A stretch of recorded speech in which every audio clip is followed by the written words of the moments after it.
ఏం పెద్ద మనిషి అయ్యా నువ్వు? ఆ మాత్రం బుద్ధి ఉండక్కర్లా? ఈ సంబంధంగా మీకు చేసుకున్నట్లయితే ఈ డబ్బు నాకు వస్తుంది, నా పెళ్ళానికి వస్తుంది, ఆ తర్వాత నా కొడుకు వస్తుంది. చాలే, ఈ సంబంధం చూసిన చాలు కానీ రారా పదండి. అది కాదండి, నేను చెప్పేది వినండి. చెప్పచ్చావు ఊగుడు సంబంధం మీరును.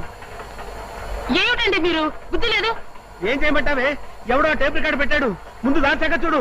ఆపేవే, ఆపేయ్.